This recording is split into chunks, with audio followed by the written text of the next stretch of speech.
Akashvani Adilabad 100.2 FM మనస్సు నిండా.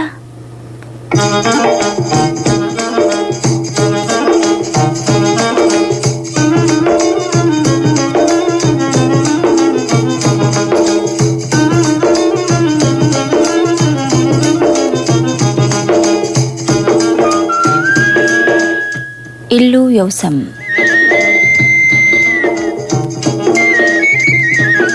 రైతన్నలకు విత్తనం విత్తుట నుంచెల్లైతే పంట నూర్చేదాకా వ్యవసాయంకు సంబంధించిన అన్ని విషయాలు తెలుగులో చెప్పే కార్యక్రమము ఇల్లు వ్యవసాయం. కార్యక్రమంలో ఇవాళ రైతు సంఘాల ఏర్పాటు ఆవశ్యకత గురించి మంచిర్యాల జిల్లా బెల్లంపల్లి కృషి విజ్ఞాన కేంద్రం సమన్వయకర్త డాక్టర్ కె శివకృష్ణతో ముచ్చట పెడతారు కేలెనిన్. ఇంకా వర్షపాతంలో వరద ప్రాంతాల్లో పశువుల్లో వచ్చే వ్యాధులు, తీసుకోవలసిన జాగ్రత్తల గురించి ఆదిలాబాద్ పశుసంవర్ధక శాఖ సహాయ పశు వైద్యాధికారి డాక్టర్ కె సతీష్తో ముచ్చట పెడతారు టి సోనిక.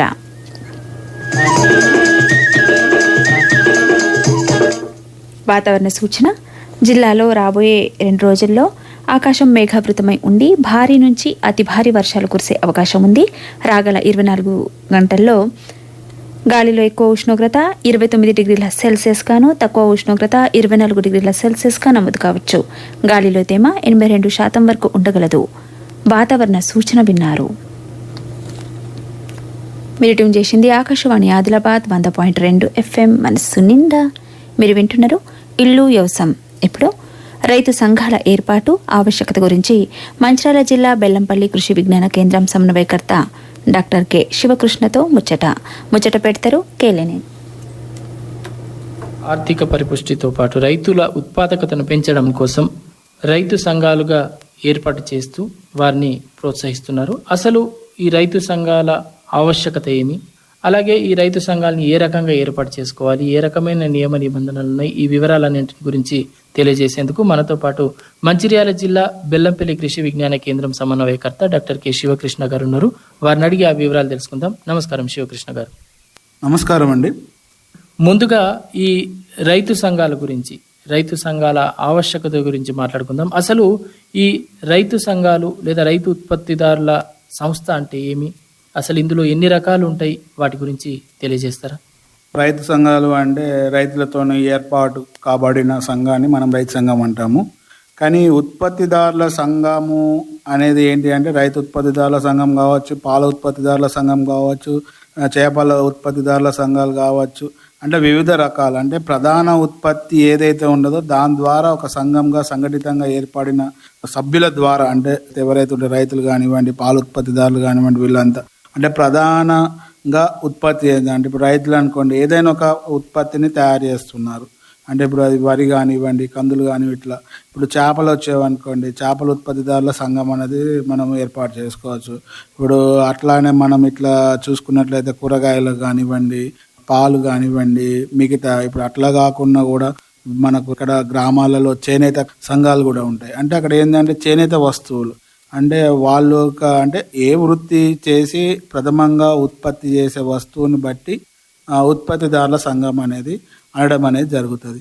కానీ దాంట్లో ఎక్కువగా ఏంటంటే వ్యవసాయ ఆధారితంగా ఎక్కువగా మనకు కనబడతాయి. కాబట్టి వ్యవసాయ ఆధారిత ఉత్పత్తిదారుల సంఘాలు అంటే రైతు ఉత్పత్తిదారుల సంఘాలు అనేది మనము అంటే అనడం అనేది జరుగుతుంది.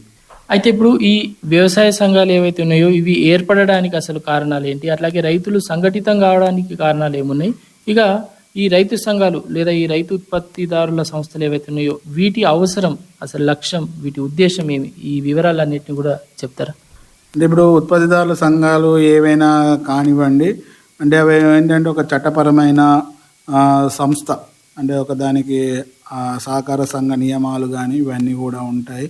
ఒక చట్టబద్ధత ఉంటుంది, పరిపాలన వర్గం అంటే పాలక వర్గం ఉంటుంది, రైతులు దాంట్లో మెంబర్స్గా ఉంటారు. ఇవన్నీ కూడా ఒక చట్టబద్ధత కలిగి రిజిస్టర్డ్ అయితే ఉంటాయి. కాబట్టి అంటే వివిధ సంస్థల కింద కూడా ఈ రిజిస్ట్రేషన్ కాబడుతుంది. సో వాటిని కూడా మనము ఉత్పత్తిదారులు కానీ వ్యవసాయ ఉత్పత్తులు. కానీ ఇక్కడ ముఖ్యంగా ఏంటిదంటే దీనికి గల కారణం అంటే ఎందుకు సంఘంగా ఏర్పాటు కావాలి.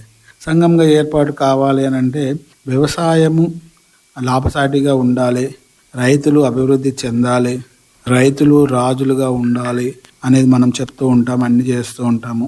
మనము ఎంత రైతు గిట్టుబాటు ధర ఇచ్చినా కూడా రైతులు పెద్ద ఎత్తున వ్యవసాయము ఆర్థికంగా నిలదొక్కుని ఆర్థికంగా లాభాలు ఇచ్చే పంటలు వేస్తున్నా కూడా సగటున చూసుకున్నట్లయితే పెద్ద సంఖ్యలో రైతులు వారి యొక్క ఆర్థిక స్థితిగతులు చూసుకున్నట్లయితే బిలో యావరేజ్ లేగానే ఉన్నాయి. దీనికి గల ముఖ్య కారణము ఏంటిది అని అంటే రైతుల మధ్య సంఘటితం అనేది చాలా ముఖ్యం. అంటే ఇది ఎందుకు తెలియజేయడం అవుతుందంటే రైతు సంఘాలలో ఉన్న రైతులు, రైతు సంఘంలో లేని రైతులను మనం చూసుకున్నట్లయితే రైతు సంఘాలు ఉన్న రైతులకు కొద్దిగా ఆర్థిక స్వావలంబన అనేది సాధించడం జరుగుతున్నది. వారు పండించిన పంటలకు కానీ ఉత్పత్తులకు కానీ సరైన గిట్టుబాటు ధర రావడం సంఘంలోని సభ్యులకు ఇది సాధ్యమవుతున్నది. ముఖ్యంగా మనము గమనించాల్సింది ఏంటంటే రైతు ఎక్కువగా దేని మీద ఆధారపడతాడు అని అంటే విత్తనము ప్రథమంగా, తర్వాత పురుగు మందులు, దాని తర్వాత మేలైన విత్తనం అది ఒకటి, తర్వాత పురుగు మందులు, నీటి యాజమాన్యం కానీ ఎరువులు కూడా కావచ్చు, లాస్ట్కి పంట వచ్చిన తర్వాత మార్కెటింగ్. ఇవి మెయిన్గా మనము రైతులకు కలిగే ఇబ్బందులు. అంటే వీటి ద్వారానే రైతులకు ఎక్కువగా ఇబ్బంది కలుగుతాయి. ఒకటి ఏంటంటే విత్తనం, నాణ్యమైన విత్తనం అనేది చాలా ముఖ్యం. నాణ్యమైన పంట కోసం నాణ్యమైన విత్తనం. రైతులు నాణ్యమైన విత్తనాన్ని కొనుగోలు చేస్తున్నారు, ఎందుకంటే అందుబాటులో వివిధ కంపెనీలు ఉన్నాయి, అవన్నీ ఉన్నాయి కాబట్టి వాళ్ళు ఇస్తున్నారు. 100 కంపెనీలలో 10 కంపెనీలు స్టాండర్డ్ కంపెనీలు కాబట్టి రైతులు ఏదో విధంగా సమాచారాన్ని సేకరించుకొని వివిధ మాధ్యమాల ద్వారా తెలుసుకొని నాణ్యమైన విత్తనాన్ని కొనుగోలు అనేది చేస్తున్నారు. రేట్ ఎక్కువగా ఉన్న బ్లాక్ అమ్మిన ఏదో విధంగా రైతులు అనేది వాటి కొనుగోలు అనేది చేయడం జరుగుతుంది. రెండోది ఏంటిది మనం గమనించేది ఏంటిదంటే రైతులు నాణ్యమైన పద్ధతులు, శాస్త్ర సాంకేతిక పద్ధతులు అనేది వివిధ మాధ్యమాల ద్వారా తెలుసుకొని మంచి పద్ధతులు పాటిస్తున్నారు. కావలసిన ఎరువులు కానివ్వని పురుగు మందులు కానీ కొనుగోలు చేస్తున్నారు. ఒక మెజారిటీగా చూసుకున్నట్లయితే రైతులను మన అధిక సంఖ్యలో. దాని తర్వాత ఇవన్నీ అయిపోయిన తర్వాత లాస్ట్ది ఏంటిది అంటే మంచి ఉత్పత్తి కూడా తీస్తున్నారు రైతులు. గణనీయమైన మంచి ఉత్పత్తి అనేది తీయడం అనేది జరుగుతుంది. ఇవన్నీ రైతుకు ఏదో విధంగా కష్ట నష్టాలను చూసుకొని మంచి ఉత్పత్తి తీస్తున్నారు. కానీ లాస్ట్లో మనం చూసుకున్నట్లయితే తాను పండించిన పంటకు రేట్ అనేది చాలా ముఖ్యం. ఆరుగాలం కష్టపడతాడు, అన్నీ చేసేది ఏంటంటే తాను పండించిన పంటకు మంచి రేట్ రావడం అనేది చాలా ముఖ్యం. ఈ రేట్ అనేది రావాలి అని అంటే ఒక రైతు తాను పండించిన పంటకు రేటును నిర్ణయించుకోలేకపోయిన పరిస్థితి ఇప్పుడు మనం చూస్తున్నాం. అదే రైతు ఉత్పత్తిదారుల సంఘంలో ఉన్నప్పుడు ఏమైందంటే ఆ సంఘం నియమ నిబంధనల ద్వారా ఆ రైతులలో ఉన్న ఉత్పత్తికి వాళ్ళు కొద్దిగా రేట్ నిర్ణయించుకొని బయటకు ఎగుమతి చేయడమా, బయట ప్రపంచానికి ఎగుమతి చేయడమా, లేకపోతే పెద్ద ఎత్తున అంతా కలిసిగట్టుగా అందరి ఉత్పత్తిని ఒక కాడికి చేసుకొని దానికి ఒక రేట్ నిర్ణయించుకొని, అంటే ప్రాఫిట్ ఓరియంటెడ్గా రేటు నిర్ణయించుకొని రైతులకు ఆదాయం వచ్చే విధంగా, సంఘానికి ఆదాయం వచ్చే విధంగా నిర్ణయించుకొని పెద్ద మొత్తంలో అమ్మడం అనేది చేయడం ద్వారా అక్కడ సంఘంలో ఉన్న రైతులకు మంచి ధర వస్తుంది. ఇక్కడ ఏదైతే మనం మిగతా రైతులు, మనం సంఘంలో లేని రైతులకు ఏమవుతుందంటే ఇది ఒకటి మేజర్ ప్రాబ్లము. ఈయనకు దాన్ని దాచుకోవడానికి ఎలాంటి అవకాశం లేదు, దానికి దాపెట్టుకోవడానికి మనకు గిడ్డంగులు కానీ ఏమి కూడా లేదు. ఎందుకంటే రేట్ మంచిగా వచ్చినప్పుడు అమ్ముకునే వరకు అంత ఆర్థిక స్తోమత లేదు ఒకటి, ప్లస్ దాన్ని దాచిపెట్టుకోవడానికి కూడా అవకాశం లేదు. కాబట్టి అప్పటికప్పుడు తక్కువ రేట ఏదో ఒకటి ముందు ఇమ్మీడియట్గా పంట కోసిన ఇమ్మీడియట్గానే ఇంకా చాలామంది రైతులు ఏంటంటే కళ్ళం మీదనే అమ్మేయడం అనేది జరుగుతుంది. తక్కువ రేటుకు ఎంతో రేటుకి అమ్మేద్దాం రచన కాడికి. దీనికి ఇంకోటి ఏంటంటే ప్రకృతి కూడా, లాస్ట్ది ప్రకృతి ఎందుకంటున్నానంటే కోసే టైం సమయానికి వర్షాలు పడ్డాయి అనుకోండి, ఉన్నది పోతుంది అన్ని పోతుంది అన్నట్టు కాడికి ఇవన్నీ ఎందుకు రిస్క్తో కూడుకున్న పని, ఎందుకని రైతులు తక్కువ రేటుకైనా అమ్మేస్తున్నారు. సో ఇట్లా చాలా విషయాలు మీద రైతులు, ప్లస్ ఇంకోటి ఏంటంటే యువ రైతులు కూడా వ్యవసాయ రంగానికి మొగ్గు చూపకపోవడం, ఇవన్నీ కారణాలు. ఎందుకు అని అంటే రైతుకు లాభం లేదు అనడానికి ఆస్కారం లేదు. లాభం ఉంటుంది, ఎప్పుడు ఉంటుంది? రైతు పండించిన కష్టానికి, పండించిన శ్రమకు పండించిన ఉత్పత్తికి మంచి రేట్ వచ్చినప్పుడు మనకు దిగుబడి పెరుగుతుంది. ప్లస్ దిగుబడి పెరిగినప్పుడు మనకు సరిపోయేంత ఉంచుకొని మనము బయట ప్రపంచానికి అమ్మాలి అనే ఆలోచన పెరుగుతుంది. ఆటోమేటిక్గా మంచి క్వాలిటీ కూడా రావడం జరుగుతుంది, అమ్మేటప్పుడు రేటు కూడా ఉంటుంది. ఇవన్నీ ఒక రైతు ఇండివిజువల్గా చేయడం అనేది సాధ్యం కాని విషయం. అదే సంఘాలుగా సంఘటితంగా ఉన్న రైతులు ఏమైతే అంటే ఇవన్నీ మేనేజ్మెంట్ చూడడానికి సపరేట్ వ్యక్తులు ఉంటారు. మనది ఏంటి అంటే పండించుకొని నాణ్యమైన ఉత్పత్తి ఇవ్వడం. సో ఆ పథకం చేయడం. మళ్ళీ ఇంకోటి ఏంటంటే బైబ్యాక్ అగ్రిమెంట్లు కూడా చేసుకునే అవకాశం ఉంటుంది. ఇప్పుడు ఇండివిజువల్ ఒక ఫార్మర్తో బైబ్యాక్ అగ్రిమెంట్ చేస్తే ఆ కంపెనీ వాడు మోసం చేస్తే కొట్లాడలేని పరిస్థితి, ఆర్థిక స్థితిగతులు లేని వ్యక్తులు వాళ్ళని మోసం చేసే అవకాశాలు ఎక్కువ ఉంటాయి. అదే సంఘంలో సంఘటితంగా ఉన్నప్పుడు ఏమైందంటే అందరు సమిష్టిగా ఉన్న కాబట్టి బైబ్యాక్ అగ్రిమెంట్ అనేది చాలా స్ట్రాంగ్గా ఉంటుంది. ముందే రైతుకు తెలుస్తుంది తాను పండించే పంటకు ఎలాంటి రేట్ వస్తుంది, దీనికి ఖర్చులు తగ్గించుకోవచ్చు. అంటే నేను ఒక 10 రూపాయలు నాకు రేపు 10 రూపాయలు వస్తుంది అని అంటే నేను ఇక్కడ 5 రూపాయలు ఖర్చు చేసుకొని 5 రూపాయలు లాభంగా చూసుకునే అవకాశం ఆ లెక్కలు అనేది రైతు వేస్తాడు. కానీ ఇప్పుడు ఎట్లా ఉన్నది అని అంటే ఒక రైతుకి ఎంత ఖర్చు పెడుతున్నాడు అనేది పెట్టేసుకుంటూ పోతున్నాడు, లాస్ట్కు ఎంత రేటు అనేది తెలియలేని పరిస్థితి. ఆ విధంగా ఏమవుతుందంటే రైతులు ఏమంటే ఊబిలోకి వెళ్ళిపోతున్నారు. మనము డెప్త్కు అయిపోయి కట్టలేక అప్పుల ఊబిలోకి రైతులు వెళ్ళిపోవడం అనేది జరుగుతుంది. వీటన్నిటిని ఎదుర్కొని అందుకే రైతులు సంఘటితంగా అయ్యి రైతు సంఘాలు ఏర్పాటు చేసుకోవడం అనేది చాలా అంటే చాలా ముఖ్యం. చాలా సంతోషం శివకృష్ణ గారు. రైతులు ఉత్పత్తిదారుల సంస్థగా ఏర్పడాల్సిన అవసరాన్ని గురించి, ఉద్దేశాల గురించి వివరించారు కదా. మరి రైతులు వ్యక్తిగతంగా కాకుండా సమిష్టిగా సంఘటితమై సంఘాలుగా ఏర్పడి సంబంధిత ప్రయోజనాలని పొందుతారని ఆశిస్తూ ఈ చక్కని సమాచారాన్ని తెలియజేసినందుకు మీకు ధన్యవాదాలు. నమస్కారం. అందరికీ ధన్యవాదాలు. Thank you. రైతు సంఘాల ఏర్పాటు ఆవశ్యకత గురించి మంచిర్యాల జిల్లా బెల్లంపల్లి కృషి విజ్ఞాన కేంద్రం సమన్వయకర్త డాక్టర్ కె శివకృష్ణతో కె లెనిన్ పెట్టిన ముచ్చట విన్నారు. మీరు ట్యూన్ చేసింది ఆకాశవాణి ఆదిలాబాద్ 100.2 FM మనస్సు నిండా. మీరు వింటున్నారు ఇల్లు వ్యవసాయం. ఎడతెరిపి కురుస్తున్న వర్షాలకు వరద ప్రాంతాల్లో పశువులు రోగాల బారిన పడే అవకాశం ఉంది. దీంతో చాలా పశువులు చనిపోయే ప్రమాదం కూడా ఉంది. అయితే ఇలా ఇల్లు వ్యవసాయం కార్యక్రమంలో వరద ప్రాంతాల్లో పశువులలో ఎసుంటి వ్యాధులు సోకవచ్చు, చికిత్స ఎట్లా చేయాలి, ఇవి రాకుండా ఎసుంటి జాగ్రత్తలు తీసుకోవాలనో తమ ముచ్చట్లలో చెప్పుకొస్తున్నారు ఆదిలాబాద్ పశుసంవర్ధక శాఖ సహాయ పశు వైద్యాధికారి డాక్టర్ కె సతీష్. ఆయనతో ముచ్చట పెడతారు టి సోనిక. సతీష్ గారు నమస్కారం. వరదలు సాధారణంగా అకాలంగా వస్తాయి కదా, అలాంటప్పుడు పశువుల్లో ఎలాంటి వ్యాధులు వస్తాయి? అయితే సాధారణంగా ఇప్పుడు మనం వరదలని లేకపోతే అధిక వర్షపాతాన్ని మనం ముందుగానే ఊహించడం కొద్దిగా ఎన్ని వాతావరణ హెచ్చరికలు జారీ చేసినప్పటికీ మనం వర్షాభావ పరిస్థితులు అధికంగా ఉన్నదని లేకపోతే వరదలని కొద్దిగా గుర్తుపట్టడం కానీ లేకపోతే ముందుగా ప్రిడిక్ట్ చేయడం అంటే ముందుగా గెస్ కొట్టడం కానీ కొద్దిగా కష్టం ఉంటుంది. సాధారణంగా ఇవి ఎక్కువగా వరదలు అనేటివి కానీ అధిక వర్షపాతం కానీ అధిక నీరు అంటే నది ప్రాంతాల్లో కానీ ఉపనది పరి ప్రాంతాల్లో కానీ పెద్ద పెద్ద వాగుల ప్రాంతాల్లో ఎక్కువగా పారే ఎక్కడైతే వాటర్ ఫ్లో ఉంటుందో అక్కడ ఎక్కువగా వచ్చే అవకాశాలు ఉంటాయి.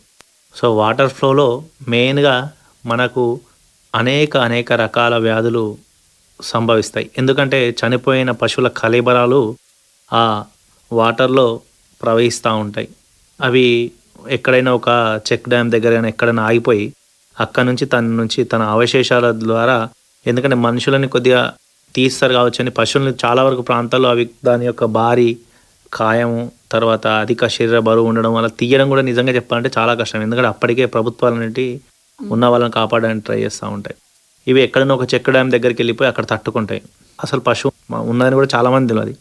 అక్కడి నుంచి వాటర్ వస్తూ ఉంటాయి. ఆ వాటర్ వలన అది కుళ్ళిపోవడం అనేది కొద్దిగా లేట్ అవ్వడం వలన ఏమైపోతాయి, దాని నుంచి బ్యాక్టీరియా కానీ వైరస్ కానీ ఆ వాటర్లో పడిపోయి కింది ప్రాంతాలకు వెళ్ళిపోతూ ఉంటుంది. సో మనకు ఇలా మెయిన్గా వచ్చే వ్యాధులు ఏమైనా ఉన్నాయంటే అవి హెచ్ఎస్ ఒకటి అంటే దాన్ని కంటవాపు అంటారు. ఇది సాధారణంగా గేదెల్లో వస్తుంది. తర్వాత కొన్ని ప్రాంతాల్లో గాలికుంటు వ్యాధి కూడా వస్తుంది. అంటే గిట్టల మధ్య ఉండే వ్యాధి ఇది. ఇది పశువు చనిపోయిన తర్వాత దాని యొక్క శరీరం నుంచి రిలీజ్ అవుతూ ఉంటుంది. అలాగే చాలా వరకు ప్రాంతాల్లో కొన్ని ప్రాంతాల్లో పీపీఆర్ తర్వాత బ్లూటంగ్ వైరస్ కూడా కొన్ని ప్రాంతాల్లో మనం నమోదైనట్టు చూస్తూ ఉన్నాం. వరదల్లో ఎక్కువగా దూడల్లో ప్రభావం ఉంటుందా? అవును. అయితే సాధారణంగా అన్నిటితో పోలిస్తే దూడల్లో ఈ వరద ప్రభావం ఎక్కువనే ఉంటుంది అనుకోవచ్చు. ఎందుకంటే పశువులు అనేటివి కొద్దిగా ఈ పెద్ద పెద్ద పశువులు కొద్దిగా తప్పించుకోవడానికి ప్రయత్నిస్తూ ఉంటాయి. కానీ దూడలు ఎట్లా ఉంటే సాధారణంగా దాని యొక్క తట్టుకునే ప్రభావం తక్కువగా ఉండడం వలన అవి నీటిలో కొద్దిగా మునిగి బయటపడ్డప్పటికీ కూడా వాటికో నిమోనియా ఫార్మేషన్ అయిపోతుంది. అంటే ఊపిరితిత్తుల్లోకి నీరు చేరడం కానీ, లేకపోతే శరీరంలోకి నీళ్ళు ఎక్కువగా చేరిపోయి ఇన్ఫ్లమేషన్ జరిగిపోయి లోపట్లో ఇన్ఫెక్షన్స్ అయిపోయి, అంటే వరద ప్రభావం తగ్గిన తర్వాత కొన్ని రోజుల తర్వాత చనిపోతూ ఉంటాయి. దీని యొక్క ప్రభావం అనేది కంపారిటివ్గా చూస్తే బర్రె దూడల్లో కంటే ఆవు దూడల్లో ఇంకెక్కువగా నమోదు అవుతూ ఉంటుంది. అయితే మెయిన్గా చనిపోవాల్సింది న్యూమోనియా తోటి. కాబట్టి మనం ఏంటంటే ఆ న్యూమోనియాకు చికిత్సను కనుక అందించినట్టయితే మనం ఈ దూడల్ని కూడా మనం కాపాడుకోవచ్చు. ఇంకోటి వణుకుతూ, అంటే శరీర ఉష్ణోగ్రత దాని యొక్క డ్రాపింగ్ అయిపోతుంది, దాని మెటబాలిజం దాన్ని తగ్గిపోయి శరీర ఉష్ణోగ్రత విపరీతంగా తగ్గిపోయి చనిపోయిన సందర్భాలు కూడా ఉన్నాయి. అతి వర్షపాతం అయిపోయాక పశువుల్లో ఎలాంటి జాగ్రత్తలు తీసుకోవాలి? అతి వర్షపాతం అయిపోయిన తర్వాత సాధారణంగా పశువుల్లో ఫస్ట్ ఆఫ్ ఆల్ వాటికి మనతోటి, అంటే ఇప్పుడు తక్కువ పశువులు కనుక ఉన్నట్టయితే అతడు ఫస్ట్ ఆఫ్ ఆల్ దానికి ఎక్కడైనా దెబ్బలు తగినాయో లేవో చూసుకోవాలి ఫస్ట్. ఎందుకంటే ఫస్ట్ ఆయనది మొత్తం చూసుకున్న తర్వాత ఈ కొట్టంలో కానీ ఎక్కడైనా ఫస్ట్ పశువులు నిలబెట్టినప్పుడు, ఎందుకంటే వాటిని కట్టేసేయడం వలన మెడకు తాడు బిగుసుకుపోయి తర్వాత లోపట్ల ఇన్ఫెక్షన్స్ అవుతాయి, తర్వాత కాళ్ళకు, తర్వాత ఈ గిట్టలకు, తర్వాత ఇట్లాంటి దెబ్బలు తగులుతూ ఉంటాయి. వచ్చి ఫస్ట్ రైతు అనేవాడు వాటిని చూసుకోవాలి. తర్వాత ఎక్కడైతే చిన్న చిన్న దెబ్బలు తగిలినాయో వాటికి యాంటీబయాటిక్స్ కానీ లేకపోతే మెలాక్సికమ్ అంటే జ్వరం రాకుండా మందులు కానీ తెచ్చి వాడుకున్నట్టయితే మంచి ఉత్తమమైన ఫలితాలు ఉంటాయి. లేకపోతే ఈ వరద ప్రభావం తగ్గిన తర్వాత మీ దగ్గరలో ఉన్న పశు వైద్యాధికారి దగ్గరికి ఈ పశువులను కనుక తీసుకుని వెళ్ళడం కానీ, లేకపోతే పశు వైద్యాధికారిని మీ కొట్టం దగ్గరికి రమ్మని వాటికి ట్రీట్మెంట్ కానీ లేకపోతే సరైన సందర్భంలో మందులు ఒక 4 నుంచి 5 రోజుల పాటు వాడుకున్నట్టయితే ఇవి తిరిగి మళ్ళీ పాత హెల్త్ సిస్టమ్ని పొందబడి అవి మంచిగా బతికే అవకాశాలు ఎక్కువగా ఉంటాయి. వరద సమయంలో కొట్టంను ఎలా ఉంచాలి? అయితే చాలా మందికి ఒక చిన్న నెగ్లిజెన్స్ ఏంటంటే, ఇప్పుడు ఈ సాధారణంగా కొట్టాలు ఎప్పుడు కూడా కొన్ని ప్రాంతాలు ఎట్లా కట్టుకుంటారంటే నీళ్లు మంచిగా మనకు దొరుకుతాయని చెప్పేసి వాగులకు పక్క పొంటి కట్టుకున్న సందర్భాలు కానీ, ఏరులకు పక్కన కానీ లేకపోతే ఒర్రెలకు పక్కన కానీ ఇట్లా కట్టుకుంటారు, అంటే చెరువుల పక్కన. ఎందుకంటే నీళ్ళు ఎప్పుడు దొరుకుతాయని అనుకోకుండా ఎప్పుడో ఒక 5-6 సంవత్సరాలకు 10 సంవత్సరాలు ఒక్క వరదలు వస్తే ఏమవుతుందిలే అనుకుని అట్లా పట్టుకుంటారు. అట్లాంటప్పుడు ఒకవేళ నీళ్ళు ఎక్కువగా వచ్చేయడం వల్ల ఏమైపోతాయంటే ఆ చుట్టుప్రక్కల ప్రాంతాల్లో బురద అనేది, అంటే ఆ ఇన్ఫెక్షన్స్ తోటి అయిపోయి మొత్తం నీళ్లు నిలిచిపోయి తర్వాత ఏమైపోతుంటే ఫర్దర్గా ఈ దోమలు ఈగలు పెరిగిపోయి దాని ద్వారా ఏమైపోతుందంటే టబానస్ అనే మస్కిటో కూడా పెరిగిపోయి వాటికి ఏమైపోతుందంటే ఈ తింపేట్ రోగం అనేది ఒకటి వస్తుంది, ఆ దోమల ద్వారా ఎక్కువగా వస్తుంది. కాబట్టి సాధారణంగా ఎక్కడైనా నీళ్ళు కనుక నిల్వ చేసినట్టయితే వెంటనే మీతోటి ఎంతైతే అంతవరకు ఆ బురదని మన మట్టితోటి గుంతలలో నింపేసుకున్నట్టయితే అక్కడ నీళ్లు కనుక నిల్వ ఉండవు. అలాగే ఈ చిన్న చిన్న నత్తలు కొట్టుకొస్తాయి, ఎక్కడ నీళ్లు స్టోరేజ్ అయి ఉంటే అక్కడ నత్తలు వాటి యొక్క పిల్లల్ని పెట్టిపోయి దాని ద్వారా మిరాసీడియం అనే ఒక లార్వాని రిలీజ్ చేస్తుంది. ఆ లార్వాని మేకలు కానీ గొర్రెలు కానీ తాగినప్పుడు వాటి లోపల పొట్టజెలుగ పురుగులు తర్వాత పేగుజెలుగ పురుగులు అయిపోయి వాటి యొక్క చనిపోవడానికి కూడా కారణమవుతాయి. కాబట్టి సాధారణంగా ఎప్పుడన్నా ఈ వరదలు కనుక వచ్చినప్పుడు గుంతల ప్రాంతంలో నీళ్లు కనుక నిల్వ చేయకుండా చూసుకోవాలి. అట్లాగే బ్యాక్టీరియా వైరస్ కూడా వస్తూ ఉంటుంది. కాబట్టి కొట్టంని ఫస్ట్ ఏం చేయాలంటే మొత్తం శుభ్రం చేసుకున్న తర్వాత వీలైతే నీళ్లను నిల్వ చేయకుండా ఉన్న తర్వాత పొడి సున్నంని కానీ లేకపోతే ఇటుకలు దంచిన తర్వాత ఇటుకలు మిగిలిన మిశ్రమం ఉంటుంది కదా, అది సున్నం కనుక కలిపేసి ఫామ్ మొత్తం చల్లేసుకుంటే ఈ సూక్ష్మజీవ సంహారినిగా పనిచేస్తుంది సున్నం అనేది. కాబట్టి తర్వాత మళ్ళీ నెక్స్ట్ నైట్లో మొత్తం పాలు విండేసిన తర్వాత కొట్టంలో ఒక మూలకు మనం ఈ పొడి సున్నంని కానీ దాంతో పాటుగా బొగ్గుల నిప్పు తయారు చేసి దానిపైన పచ్చి వేపాకులు కనుక వేసినట్టయితే ఆ లోపల మనకు ఈ లార్వాలు కానీ దోమలు కానీ ఇవి ఉండకుండా ఉంటాయి. అలాగే సాధ్యమైతే పశువుల యొక్క శరీరం పైన వేప నూనెని ప్రైవేట్ మార్కెట్లో కూడా దొరుకుతూ ఉంటుంది. వేప నూనె శరీరం మొత్తం ఒకసారి పిచికారీ చేసేసినట్టయితే ఈ దోమలు ఈ మిన్నల్లులు లేదా నల్లుల యొక్క బెడద అనేది బాగా వరకు తగ్గిపోతూ ఉంటుంది. వరదలు వచ్చి వెళ్ళాక ప్రభుత్వ పరంగా ఎలాంటి టీకాలు వేయించాలి, ఎక్కడ వేయించాలంటారు? అయితే ఈ సాధారణంగా ఇప్పుడు కూడా వరద ప్రాంతాలు కనుక ఇప్పుడు ఏమైనా ఎఫెక్ట్ అయినప్పుడు సాధారణంగా గవర్నమెంట్ కూడా తన మనుషులకు ఎట్లయితే ఎలాంటి చర్యలు తీసుకుంటుందో మన రాష్ట్ర ప్రభుత్వం కూడా అలాంటి చర్యలే తీసుకుంటుంది. వాటిలో భాగంగా ముఖ్యంగా వరద ప్రాంతాలు వచ్చిన తర్వాత మనం అక్కడ ఈ 5 సంవత్సరాలు ఎప్పుడైనా డిసీజ్ వచ్చిందా, లేకపోతే ఈ 3 సంవత్సరాలు ఎప్పుడైనా డిసీజ్ వచ్చిందా, లేకపోతే ఇక్కడ ఈ ప్రాంతం అనేది సెన్సిటివ్ ఏరియా ఫర్ ఏదైనా వ్యాధికి ఉన్నదా అని తెలుసుకొని ఆ వ్యాధి ప్రాంతంలో ఈ చుట్టుపక్కల 5 కిలోమీటర్ రేడియస్లో ఫస్ట్ వ్యాక్సినేషన్ చేస్తారు. వాటిలో ముఖ్యంగా చేసేది అంటే ఇంతకుముందు మనం చెప్పుకునే హెచ్ఎస్ అయితేనేమో గేదెల్లో వేస్తారు, ఆవుల్లో మరియు గేదెల్లో కలిపి బీక్యూని ఇస్తారు. అలాగే మేకల్లో అయితేనేమో పీపీఆర్ టీకాని ఇస్తారు. తర్వాత మళ్ళా ఈ గొర్రెల్లో అయితేనేమో బ్లూటంగ్, తర్వాత అమ్మవారి టీకాలు కూడా వేస్తారు. ఇట్లనే కాకుండా సాధారణంగా ఈ టీకాలు చేసే కంటే ముందుగా నట్టల నివారణ టీకా మందులు తాగిపిస్తారు. ఆ నట్టల నివారణ కూడా ఎట్లా అంటే ఒక 3 కేజీలకు 1 ml చొప్పున తాగిపిస్తారు. అలాగే ఈ వ్యాధులు అనేటివి వచ్చిన టైంలో కాకుండా ఫస్ట్ మళ్ళీ మీరు సార్ టీకాలు వేయరు, ఎందుకంటే ఫస్ట్ ఆఫ్ ఆల్ అక్కడ వ్యాధి అనేది పూర్తిగా తగ్గిపోయిన తర్వాత అప్పుడు టీకాలు వేస్తారు. ఎందుకంటే సాధారణంగా అప్పటికే ఆల్రెడీ వ్యాధి కనుక ప్రబలించినట్టయితే మనం టీకాలు వేయడం వలన కూడా ఇంకా వ్యాధులు ఎక్కువగా పెరిగే అవకాశం ఉంటుంది. ఇంకా మెయిన్గా అయితే ఈ అతిసారం వస్తుంది. ఎందుకంటే ఈ ఇన్ఫెక్షన్స్ వలన దూడల్లో ఎక్కువ అతిసారం వస్తుంది. అతిసారం వల్ల ఉన్నప్పుడు ఇట్లాంటి టీకాలు వేయడం అనేది కొద్దిగా కష్టంతో కూడుకున్న పని. కాబట్టి రైతన్నులు ఎప్పుడైనా వరదలు కానీ ఏమైనా వచ్చినప్పుడు వెంటనే మొత్తం తగ్గిపోయిన తర్వాత మీకు సమయం దొరికినప్పుడుగా మీ దగ్గర ఉన్న పశు వైద్యాధికారిని మొబైల్లో కానీ లేకపోతే పర్సనల్గా వెళ్ళి సంప్రదించినట్టయితే ఆయన వచ్చి తగు చర్యలు తీసుకుంటారు. ధన్యవాదాలు సతీష్ గారు. ధన్యవాదాలు. ఇంతవరకు వర్షపాతంలో వరద ప్రాంతాల్లో పశువుల్లో వచ్చే వ్యాధులు, తీసుకోవలసిన జాగ్రత్తల గురించి ఆదిలాబాద్ పశుసంవర్ధక శాఖ సహాయ పశు వైద్యాధికారి డాక్టర్ కె సతీష్తో ముచ్చట విన్నారు. ముచ్చట పెట్టింది టి సోనిక. మీరు ట్యూన్ చేసింది ఆకాశవాణి ఆదిలాబాద్ 100.2 FM మనస్సు నిండా. మీరు వింటున్నారు ఇల్లు వ్యవసాయం. ఇప్పుడు టెక్మల్ విజయలక్ష్మి బృందం పాడిన వ్యవసాయం పాటలు. రైతుకు పశువులతోటే పని, వ్యవసాయం అంతా ఆ పశువులతోనే. ఆ ఎడ్లు లేకపోతే రైతుకు భుజం విరిగినట్టే. అయితే పోయి ఒక రైతు పోతుని తెచ్చుకున్నాడు అనమాట. పోనీ ఎద్దు ఖరీదు ఎక్కువ అని దున్నపోతుని తెచ్చుకున్నాడు. ఆ దున్నపోతు ఒక్క పని చేయదు. అది ఎంత సతాయించిందో ఈ పాట ద్వారా విందాం.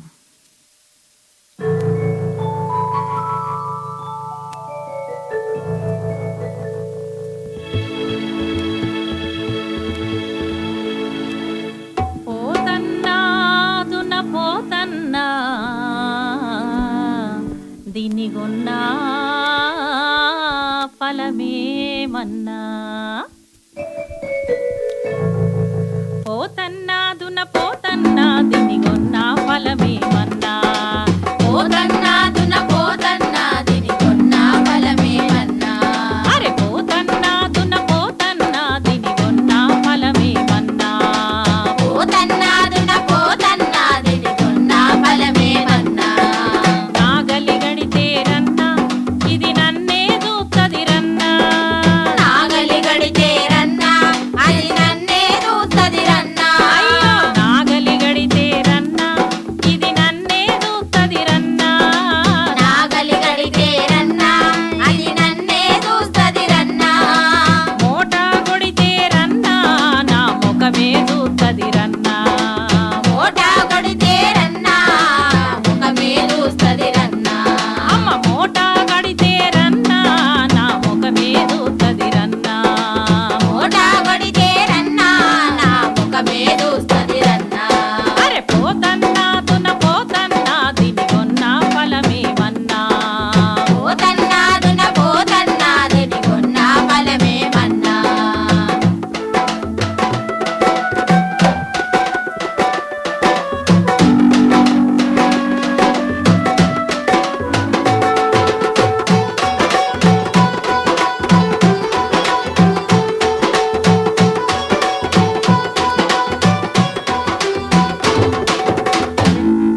రెండింటికని రన్నా రెండు మోపులు తెత్తేరన్నా, రెండింటికని రన్నా రెండు మోపులు తెత్తేరన్నా, అయ్యో రెండింటికని రన్నా రెండు మోపులు తెత్తేరన్నా, రెండింటికని రన్నా రెండు మోపులు తెస్తేరన్నా, అరే ఒక్కతే తింటది రన్నా ఇది గొర్రెల వంటది రన్నా, ఒక్కతే తింటది రన్నా ఇది గొర్రెల వంటది రన్నా, అమ్మ ఒక్కతే తింటది రన్నా ఇది గొర్రెల వంటది రన్నా, ఒక్కతే తింటది రన్నా ఇది గొర్రెల వంటది రన్నా, పోతన్నా దున్న పోతన్నా దీని కొన్నా ఫలమేమన్నా, పోతన్నా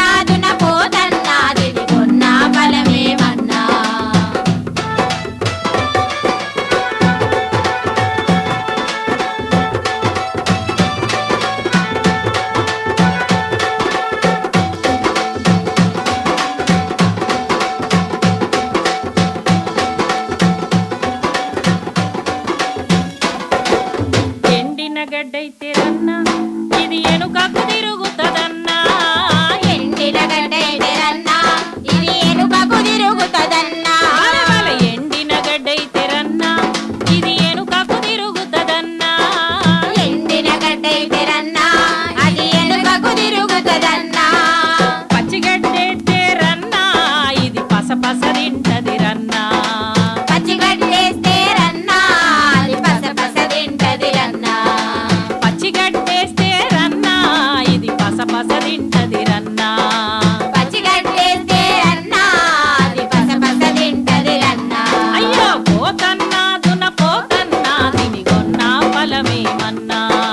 పోతన్నా దున పోతన్నా తిని కొన్నా ఫలమేమన్నా.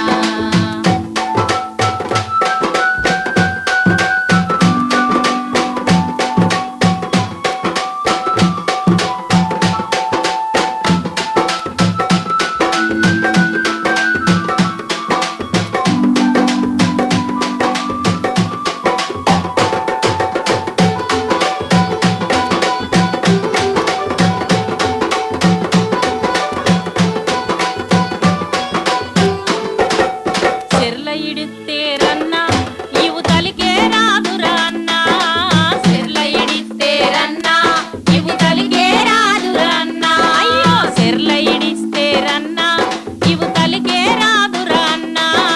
చెర్ల ఇడిస్తే రన్నా ఇవు తలికే రాదే అన్నా. బురదల దిగితే రన్నా ఇది పురుగన మునుగుతదన్నా. బురదల దిగితే రన్నా ఇది పురుగన మునుగుతదన్నా. అయ్యో పోతన్నా దున పోతన్నా తిని కొన్నా ఫలమేమన్నా. పోతన్నా దున పోతన్నా తిని కొన్నా ఫలమేమన్నా. నాగలి గడితే రన్నా ఇది నన్నే చూస్తది రన్నా. నాగలి గడితే రన్నా ఇది నన్నే చూస్తది రన్నా. అయ్యో నాగలి గడితే రన్నా ఇది నన్నే చూస్తది రన్నా. నాగలి గడితే రన్నా అది నన్నే చూస్తది రన్నా. మోటా కొడితే రన్నా నా ముఖమే చూస్తది రన్నా. మోటా కొడితే రన్నా నా ముఖమే చూస్తది రన్నా. మోటా కొడితే రన్నా నా ముఖమే చూస్తది రన్నా. మోటా కొడితే రన్నా నా ముఖమే చూస్తది రన్నా. అయ్యో పోతన్నా దున పోతన్నా తిని కొన్నా ఫలమేమన్నా. పోతన్నా దున పోతన్నా తిని కొన్నా ఫలమేమన్నా.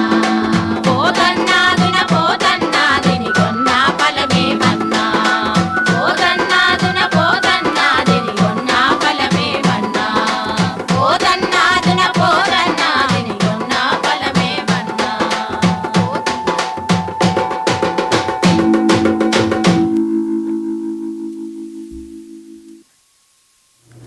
టెక్మల్ విజయలక్ష్మి బృందం పాడిన యోసం పాటది. ఇది ఈఎల్టీ ఇల్లు యోసం కార్యక్రమము. ఈ కార్యక్రమాన్ని వినలేకపోయినా లేదా మళ్ళీ వినాలంటే యూట్యూబ్ ఛానల్కి వెళ్ళి అందులో ఆకాశవాణి ఆదిలాబాద్ 100.2 FM అని టైప్ చేస్తే ఇప్పుడు ప్రసారమైన ఇల్లు యోసం కార్యక్రమంతో పాటు ఆకాశవాణి ఆదిలాబాద్ కేంద్రం ప్రసారం చేస్తున్న కార్యక్రమాల్ని ఇనుండ్రి. ఇని గంట గుర్తుపై నొక్కి సబ్స్క్రైబ్ చేయండి, లైక్ చేసి షేర్ చేయండి.